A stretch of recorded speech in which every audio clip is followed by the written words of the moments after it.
Acute kidney injury కేసును విజయవంతంగా నిర్వహించిన మలక్పేట్ యశోద వైద్య బృందం ఖమ్మం స్థానిక ప్రెస్ క్లబ్ లో ఏర్పాటు చేసిన విలేకరుల సమావేశంలో మూత్రపిండ వ్యాధుల వైద్య నిపుణులు మలక్పేట్ యశోద హాస్పిటల్ డాక్టర్ చేతన్ వీరమనేని మాట్లాడుతూ ఇటీవలే ఖమ్మం జిల్లాకు చెందిన కోతపల్లి మంగమ్మ 51 సంవత్సరాలు డయాబెటిక్ మరియు హైపర్ టెన్షన్ తీవ్రమైన స్థితిలో ఆసుపత్రిలో చేరారు.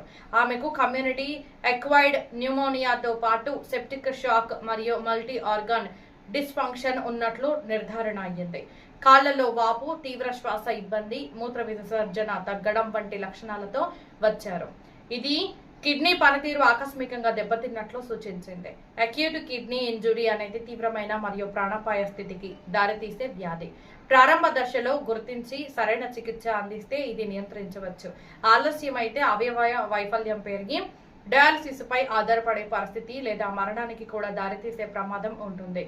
డెసిల్ రీప్లేస్మెంట్ థెరపీ సిఆర్ఆర్టీ యాక్స్ డేల్స్ ఫిల్టర్ నిర్వహించి అనంతరం 2 సార్లు ఎస్ఎల్ఈడి డయాలసిస్ చేశాము. సంక్లిష్ట లక్షణాల నియంత్రణ, మూత్రంలో రక్తం పడటం, హిమాచూరియా, హీమోప్లైసిస్ వంటి క్లిష్టమైన సమస్యలకు నిపుణులైన వైద్యుల పర్యవేక్షణలో ప్రత్యేక చికిత్స చేసి నయం చేశామని పేర్కొన్నారు. ఈ కేసులో మలక్పేట యశోద సూపర్ స్పెషాలిటీ ఆసుపత్రిలో అందుబాటులో ఉన్న అత్యాధునిక నెఫ్రాలజీ సేవలు మరియు ఖచ్చితమైన నిర్ధారణ సామర్థ్యాన్ని మరోసారి నిరూపించింది అని పేర్కొన్నారు. యశోద హాస్పిటల్స్ మలక్పేటలో నెఫ్రాలజిస్ట్ అండ్ రీనల్ ట్రాన్స్ప్లాంట్ ఫిజిషియన్గా పనిచేస్తున్నాను. ముందుగా యశోద హాస్పిటల్స్ మలక్పేట్ ఇన్విటేషన్ మేరకు వచ్చిన ప్రింట్ అండ్ ఏవీ మీడియాలో అందరికీ కూడా పేరు పేరున ధన్యవాదాలు. ఈరోజు ముఖ్య కారణం, ప్రెస్ మీట్ పెట్టడానికి ముఖ్య కారణం వచ్చేసి ఒక క్లిష్టమైన కేసు ఎలా ట్రీట్ చేశాము, ఎలా రికవర్ అయింది, అసలు ఎంత సీరియస్ ఉండే, ఏమేం చేస్తే రికవర్ అయింది గురించి మాట్లాడడానికి వచ్చాను నేను. నా పేషెంట్ వచ్చేసి 50 ఏళ్ళ మహిళ, పేరు మంగమ్మ. తనకి షుగర్ బీపీ తప్ప మిగతా ఎటువంటి ప్రాబ్లమ్స్ లేవు. కానీ కొన్ని ఇన్ఫెక్షన్ రావడం వల్ల ఆ ఇన్ఫెక్షన్ ముదిరి మల్టీ ఆర్గన్ డిస్ఫంక్షన్ అంటే చాలా అవయవాలు, పెద్ద పెద్ద అవయవాల మీద ఎఫెక్ట్ పడడం జరిగింది. ముఖ్యంగా కిడ్నీ, హార్ట్, లంగ్ వచ్చింది. లంగ్ ఇన్ఫెక్షన్, దానివల్ల బీపీ పడిపోవడము, కిడ్నీ, హార్ట్ మీద ఎఫెక్ట్ పడి ఒళ్ళంతా వాయడము, ఆయాసపడము లాంటిది జరిగింది. ముందుగా తను లోకల్గా ఇక్కడ ఖమ్మంలో ట్రీట్మెంట్ తీసుకున్నారు. లోకల్గా యాంటీబయాటిక్స్, అప్రోప్రియేట్ యాంటీబయాటిక్సే పెట్టారు. కాకపోతే పెద్ద వయసు, షుగర్ బీపీ ఉండడం వల్ల వాళ్ళకి కొంచెం ఇమ్యూనిటీ అంటే రోగనిరోధక శక్తి తక్కువ ఉండడం వల్ల ఎలాంటి చిన్న ఇన్ఫెక్షన్స్ వచ్చినా కూడా అవి ఫాస్ట్గా స్ప్రెడ్ అవ్వడము, బీపీ పడిపోవడము, పెద్ద పెద్ద అవయవాల మీద ఎఫెక్ట్ పడడం లాంటివి జరుగుతుంటుంది. ఇది సాధారణంగా చూసేది. నేను యశోద మలక్పేట్కి తీసుకొచ్చినప్పుడు సిచ్యువేషన్ వచ్చేసి బాగా ఆయాసపడడం, అంటే నార్మల్ ఆక్సిజన్ లెవెల్స్ మెయింటైన్ అవ్వకపోవడము, అదేవిధంగా ఒళ్ళంతా వాయడము, అదేవిధంగా బీపీ అస్సలు రికార్డ్ అవ్వకపోవడము, ప్లస్ హార్ట్ బీట్ అంటాం, హార్ట్ బీట్ కూడా 130, 140 అంటే చాలా ఎక్కువగా గుండె కొట్టుకోవడం లాంటి సిచ్యువేషన్లో యశోద మలక్పేట్కి వచ్చింది. ఆ సిచ్యువేషన్లో ఇమ్మీడియట్గా మనం బ్లడ్ టెస్ట్ కానీ అవసరమైన టెస్టులన్నీ చేసి చూస్తే ఇన్ఫెక్షన్ తీవ్రత చాలా ఎక్కువ ఉండి కిడ్నీ పనితీరు అనేది కంప్లీట్గా తగ్గిపోవడం జరిగింది. క్రియాటినిన్ అనేది 7 పైన ఉండడము, మూత్రం అస్సలు రాకపోవడము, బీపీ పెరగడానికి మెడిసిన్స్ పెట్టినా కూడా బీపీ వెంటనే ఇంప్రూవ్ అవ్వకపోవడము, ఈవెన్ సెలైన్ లాంటివి ఇచ్చినా కూడా బీపీ ఇంప్రూవ్ అవ్వకపోవడం లాంటివి జరిగింది. సో ఎమర్జెన్సీగా ఐసీయూలో అడ్మిట్ చేసి వెంటిలేటర్ సపోర్ట్, అంటే లోపలికి ట్యూబ్ వేయకపోయినా కూడా బయట నుండి కొంచెం వెంటిలేటర్ సపోర్ట్ ఇచ్చి ఇమ్మీడియట్గా యాంటీబయాటిక్ స్టార్ట్ చేశాం. అయినా కూడా ఒక 3-4 గంటల్లో మూత్రం అస్సలు కొంచెం కూడా మూత్రం రాకపోవడము, ఆయాసం తగ్గకపోవడంతో ఇమ్మీడియట్గా డయాలసిస్ చేయాల్సిన అవసరం పడింది. వీళ్ళలో బీపీ తక్కువ ఉన్న వాళ్ళలో సాధారణంగా రెగ్యులర్గా మన కిడ్నీ ఫెయిల్యూర్ అయిన పేషెంట్స్కి చేసే డయాలసిస్ చేయలేం. ఎందుకంటే ఆ బీపీ నార్మల్గా ఉంటేనే ఆ డయాలసిస్ చేయగలం. ఎందుకంటే ఆ డయాలసిస్ ప్రక్రియలో బీపీ ఫర్దర్గా పడిపోతుంది అనమాట. సో బీపీ లేని వాళ్ళకి చిన్న మెషిన్స్ మీద, రెగ్యులర్గా వాడే మెషిన్స్ మీద డయాలసిస్ చేయలేం. సో దీనికి వెంటనే సిఆర్ఆర్టీ అంటే కంటిన్యూస్ రీనల్ రీప్లేస్మెంట్ థెరపీ 24 గంటల ప్రక్రియ, 24 నుండి 48 గంటల ప్రక్రియ, అది వెంటనే చెప్పడం జరిగింది. అదేవిధంగా ఏదైతే బ్యాక్టీరియా కానీ మన ఇన్ఫెక్షన్ తీవ్రతను తగ్గించడానికి ఆక్సైరీస్ అనే ఒక అధునాతన ఫిల్టర్ గురించి కూడా వాళ్ళకి ఎక్స్ప్లెయిన్ చేయడం జరిగింది.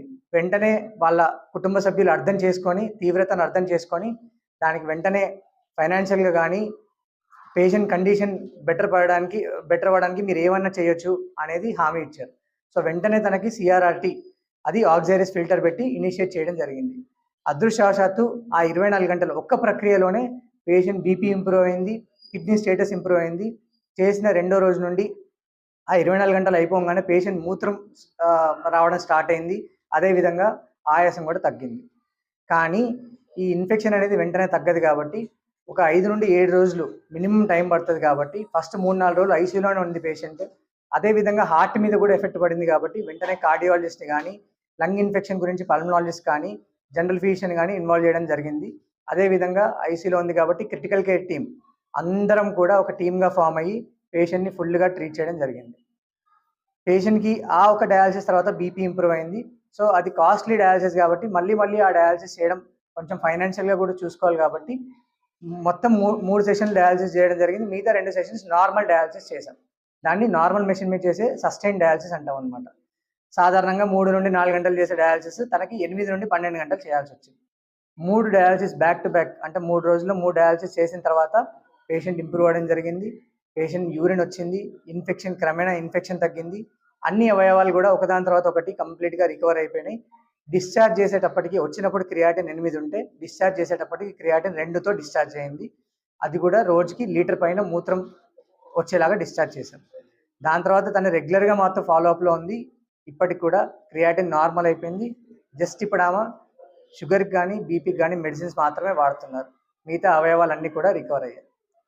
ఈ కేసు ఇక్కడికి ఇంత దూరం వచ్చి చెప్పాల్సిన ముఖ్య ఉద్దేశం వచ్చేసి ఇన్ఫెక్షన్ తీవ్రత అనేది మనం వెంటనే చెప్పలేం. కొంతమందిలో ఈ 24 గంటల్లోనే ఇన్ఫెక్షన్ అంతా బాడీ అంతా స్ప్రెడ్ అయిపోయి బీపీ పడిపోవడము, అవయవాల మీద ఎఫెక్ట్ పడడము, వెంటనే చనిపోవడం లాంటివి జరుగుతుంటుంది అన్నమాట.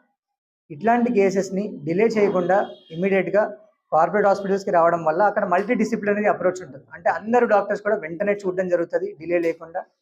ఏ సైడ్ నుండి ఏమేమి పాజిటివ్ చేస్తే పేషెంట్ ఇంప్రూవ్ అవుతుందో అందరి ఇన్పుట్స్ తీసుకొని పేషెంట్కి ఏది బెస్టో వెంటనే చేయడం జరుగుతుంది.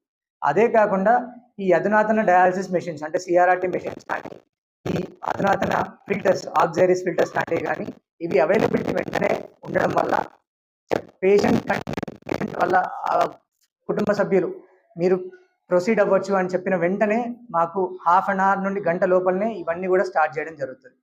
ఆ ఫిల్టర్ కాస్ట్ వచ్చేసి 79,000 ఉంటుంది. సో దాని గురించి మళ్ళీ ఒకసారి పేషెంట్ వాళ్ళు చెప్పిన తర్వాత మళ్ళీ అది అరేంజ్ చేయడానికి టైం ఇవన్నీ కాకుండా అక్కడ రెడీగా అవైలబుల్ ఉంటాయి కాబట్టి మాకు వెంటనే చేయడం చాలా ఈజీ అవుతుంది. పేషెంట్ రికవరీ కూడా ఫాస్ట్గా ఉంటుంది అనమాట. అదే కాకుండా రోజు కంపల్సరీ కార్డియాలజిస్ట్ కానీ, పల్మనాలజిస్ట్ కానీ, క్రిటికల్ కేర్ టీమ్ కానీ వాళ్ళు 24 గంటలు కూడా వాళ్ళ సేవలు, వాళ్ళ హెల్ప్ తీసుకొని ఇంకేమి చేయొచ్చు పేషెంట్ ఇంప్రూవ్ అవ్వడానికి, పేషెంట్ సర్వైవ్ అవ్వడానికి లాంటి ఇన్పుట్స్ తీసుకొని ఇమ్మీడియట్గా అలాంటివి చేయడం వల్ల రికవరీ ఫాస్ట్ అవుతుంది. ఎక్కువ రోజులు హాస్పిటల్ అవసరం పడదు. ప్లస్ చనిపోయే ప్రమాదం ఉన్న పేషెంట్స్ కూడా even at the wedge of death లాంటి పేషెంట్స్ని కూడా రికవర్ అయిన వాళ్ళు చాలామంది ఉంటారనమాట. ముఖ్యంగా ఎవరు ఇలాంటి జాగ్రత్తలు తీసుకోవాలంటే 24 గంటల్లోనే ఇన్ఫెక్షన్ అంటే జ్వరం స్టార్ట్ అయిన 24 నుండి 48 గంటల్లోనే ఆయాసం లాంటిది కానీ, లేదా గుండె దడదడ లాంటిది కానీ, మూత్రం తక్కువ అవడం లాంటిది కానీ, వాపులు రావడం లాంటిది కానీ ఇలాంటివి ఏమన్నా ఉంటే కనుక సివియారిటీని వెంటనే వాళ్ళు కానీ వాళ్ళ కుటుంబ సభ్యులు కానీ గుర్తించి వెంటనే మల్టీ స్పెషాలిటీ హాస్పిటల్స్కి షిఫ్ట్ చేసుకోవడం, ఎక్కడైతే ఇలాంటి మెషిన్స్ అధునాతన మెషిన్స్ అన్నీ అవైలబుల్ ఉంటాయో అక్కడికి షిఫ్ట్ చేసుకోవడం వల్ల ట్రీట్మెంట్ అనేది ఈజీ అవుతుంది. సర్వైవల్ ఛాన్సెస్ కూడా చాలా ఎక్కువ ఉంటాయి అన్నమాట. లేకపోతే ఒకవేళ కొంతమందికి ఏమవుతుందంటే కిడ్నీ ప్రాబ్లం కొన్నిసార్లు రికవర్ అవ్వకుండా వాళ్ళు లాంగ్ టర్మ్ డయాలసిస్ అంటే జీవితాంతం డయాలసిస్ మీదకి వెళ్ళిపోవడం లాంటిది కూడా జరుగుతుంటుంది అనమాట. నా పేరు మంగమ్మ. వారం రోజులు లైట్గా జ్వరం వచ్చింది. అయితే ఇక్కడ ఖమ్మం హాస్పిటల్కి పోయినాం. పోతే గ్లూకోజ్లు పెట్టారు, టైఫాయిడ్ జ్వరం అని చెప్పారు. వారం రోజులు అటు ఇటు తిరిగినాం. ప్రశాంత్ హాస్పిటల్కి పోయినాం. 4-5 హాస్పిటల్ తిరిగాక చేతులు ఎత్తేసారు. ప్రశాంత్ హాస్పిటల్ పోయాక 3 రోజులు అయితే కానీ గ్యారెంటీ చెప్పలేమన్నారు. అంతేగా మా వాళ్ళు, మా అన్నయ్య అల్లుడు, మా వాళ్ళు అందరు కలిపి ఇక్కడ హైదరాబాద్ యశోద హాస్పిటల్కి జాయిన్ చేసినారు. అక్కడ కానీ చిన్నపిల్లలా చూసుకున్నారు. వాళ్ళు మంచి ట్రీట్మెంట్ ఇచ్చారు. వాళ్ళు ఒక పద్ధతిగా పోయారు, పద్ధతిగా చేశారు ట్రీట్మెంట్, ఏ ఇబ్బంది లేకుండా. ప్రతిదీ వాళ్ళే చూసుకున్నారు. మా వాళ్ళని కూడా రానివ్వలేదు దగ్గరికి. నాకు 3 నెలలు మందులు వాడా. ట్రీట్మెంట్ జరిగాక ఇక మందులు బంద్ చేశారు. 17 రోజులు ఉన్న హాస్పిటల్.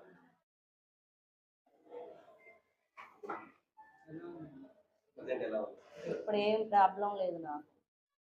మందులు కూడా సంవత్సరం అయింది, నేను వెళ్ళి సంవత్సరం దాటింది. ఇప్పుడైతే ఏ ప్రాబ్లం లేదు. ఊపిరితిత్తులు కిడ్నీలు ఇన్వాల్వ్ అవ్వడానికి, అంటే ఆ రెండు డ్యామేజ్ అవ్వడానికి చిన్న రక్తనాళాలలో వాతం అంటాం, యాంకావాస్కులైటిస్ అంటాం. అట్లాంటి ప్రాబ్లమ్స్ వల్ల కూడా ఒకటేసారి ఊపిరితిత్తులు కానీ కిడ్నీలు కానీ ఇన్వాల్వ్ అవ్వడం జరుగుతుంది. వీళ్ళు ఏంటంటే వీళ్ళు సరిగ్గా గుర్తుపట్టకపోతే వారం 10 రోజుల్లోనే చనిపోతారు అన్నమాట, సరిగ్గా గుర్తుపట్టి ట్రీట్మెంట్ చేసుకుంటారు. సో ఇప్పుడు ఎక్కడైతే అన్ని టెస్టులు అవైలబుల్ ఉంటాయో ప్లస్ టెస్ట్ల టర్న్ ఓవర్ టైం, అంటే పంపించిన వెంటనే 24 గంటల లోపల రిపోర్ట్స్ వస్తాయో అలాంటి చోటు ఉండడం వల్ల ఏంటంటే అట్లాంటి ఇన్వెస్టిగేషన్స్ కూడా చేయడం జరుగుతుంది. అట్లాంటిది ఏమైనా ప్రాబ్లం ఉంటే ట్రీట్మెంట్ మారిపోతుంది. ప్లాస్మా ఎక్స్చేంజ్ చేయడం లాంటివి, లేదా పెద్ద పెద్ద మందులు ఇమ్యూనో సప్రెసెంట్స్ అంటాం, అట్లాంటి మందులు ఇవ్వడం లాంటివి అవసరం పడుతుంది అనమాట. దీనికి ఎలాంటి టెస్టులు కూడా చేశాము, అవన్నీ నెగిటివ్ రావడంతో కేవలం ఇన్ఫెక్షన్ వల్లనే ఇవన్నీ ఎఫెక్ట్ అయ్యాయని నిర్ధారించి వెంటనే ఆ ప్రక్రియలో ట్రీట్మెంట్ జరిగింది. ఒకవేళ అవి అవైలబుల్ లేకుండా అది గుర్తుపట్టకపోతే కేవలం మనం ఇన్ఫెక్షన్ మాత్రమే ట్రీట్మెంట్ చేసుకుంటే ఎప్పటికీ రికవర్ అయ్యేది కాదు, లాంగ్ టర్మ్గా డయాలసిస్కి వెళ్ళేది. ఒక్కొక్కసారి వీళ్ళలో చెప్పాను కదా, మనం గుర్తుపట్టకపోతే 50-60% మోర్టాలిటీ ఉంటుంది అన్నమాట. ఈ యాంకావాస్కులైటిస్ అంత సివియర్ వ్యాధి. సో వాటిని గుర్తుపట్టడం అనేది చాలా చాలా ఇంపార్టెంట్. అది ముఖ్యంగా ఈ వయసులో 50 నుండి 70 ఏళ్ళ వయసులో ఉన్న వాళ్ళకి వస్తుంది. అది కూడా ఫీమేల్స్లో ఎక్కువ వస్తుంది అన్నమాట. నేను ఆ ఏజ్లో ఉంది కాబట్టి వచ్చిన వెంటనే ఆ టెస్ట్ కూడా పంపించడం జరిగింది. 24 గంటల్లోనే మనకు రిపోర్ట్స్ వచ్చాయి. అవన్నీ నెగిటివ్ అవ్వడంతో ఇన్ఫెక్షన్కి సంబంధించిన నిర్ధారించి ఆ ప్రక్రియలో ట్రీట్మెంట్ చేయడం వల్ల అది ఫాస్ట్గా రికవర్ అయింది. ఒకవేళ అట్లాంటి బయటపడ్డ కేసెస్ కూడా చాలా ఉంటాయి మా దగ్గర. వాటికి ప్లాస్మా ఎక్స్చేంజ్, ఇమ్యూనో సప్రెసెన్స్ అని పెద్ద పెద్ద ప్లాస్మా ఎక్స్చేంజ్ అంటే బాడీలో ఉన్న ప్లాస్మా తీసేసి కొత్త ప్లాస్మా ఎక్కించాం, అండ్ ఇమ్యూనో సప్రెసెన్స్ పెట్టి వాళ్ళకి లాంగ్ టర్మ్ ట్రీట్మెంట్, వాళ్ళు కూడా రికవర్ అవుతారు. కాబట్టి గుర్తుపట్టడం అనేది చాలా ఇంపార్టెంట్ అనమాట. అది మైండ్లో ఉండి అలాంటి టెస్ట్లన్నీ అవైలబుల్ ఉన్న హాస్పిటల్స్కి వెళ్తే అడ్వాంటేజ్ అనేది డెఫినెట్గా ఉంది.